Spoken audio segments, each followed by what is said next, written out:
একটির নাম পরিমণি আর একটি শাকিব খান। রাজধানীর গাবতলী পশুর হাটে আলোচনায় এই দুই গরু। পরিমণির দাম 1,70,000 টাকা, নিতে এরই মধ্যে আগ্রহ দেখিয়েছেন অন্তত 50 ক্রেতা। শাকিব খানের দাম চাওয়া হচ্ছে 5.5 লাখ টাকা। ভালোবেসে বড় করা এই দুই পশু যোগ্য ব্যক্তির কাছে দিতে চায় এক ব্যাপারী দম্পতি।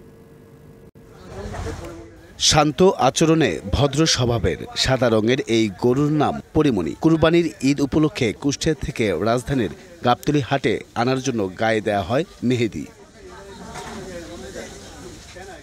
দাম হাঁকা হচ্ছে 1,70,000 টাকা। সন্তানের মতো লালন পালন করা পরিমণিকে যোগ্য ব্যক্তির হাতে তুলে দিতে চান ব্যাপারী। বুকিং দিয়েছে প্রায় 50 জনের মতো। একটা ভালো কাস্টমার পাইলে তার হাতে দেব। আমার কাছে ভালো লাগে, আমি পরিমণিকে ভালোবাসি। গরুর নামও রাখছি পরিমণি, মানে আদর করে রাখছি। এই গরু কিনতে এরই মধ্যে আগ্রহ দেখিয়েছেন অনেকে। পরিমণিকে বিদায় দেবেন এই ভেবে চোখের পানি ব্যাপারীর স্ত্রীর। বিক্রির সময়ও গায়ে মেখে দিতে চান মেহেদি। যে ওরে পছন্দ করবে তার হাতে তুলি দেব। তুলি দেওয়ার সাথে সাথে আমি মেহেন্দি দিয়ে সাজাইয়া দিয়ে দেবো তার হাতে।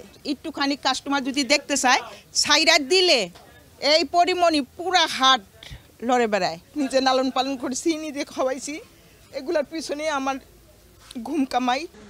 নগদে 500 টাকা বা তার বেশি পেমেন্টে পেতে পারেন ঢাকায় জমিসহ 20 কোটি টাকার পুরস্কার। শাকিব খান নামে আরেকটি পশু হাটে এনেছেন এই দম্পতি। এই গরুটিও নিজ সন্তানের মতো ভালোবাসতেন তারা। প্রায় 6 মণ ওজনের শাকিব খানের দাম চাওয়া হচ্ছে 5.5 লাখ টাকা। অনেক তেজ, একলা সারা যায় না, একলা বান্ধা যায় না। শাকিব খানের পছন্দ করে, কিন্তু দামের সাথে মেলে না। এছাড়া নিজের হাতে তারা বড় করেছেন রাজা নামে মহিষ।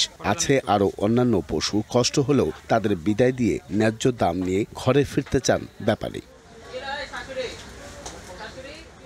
Ariful Islam, DBC news, Dhaka.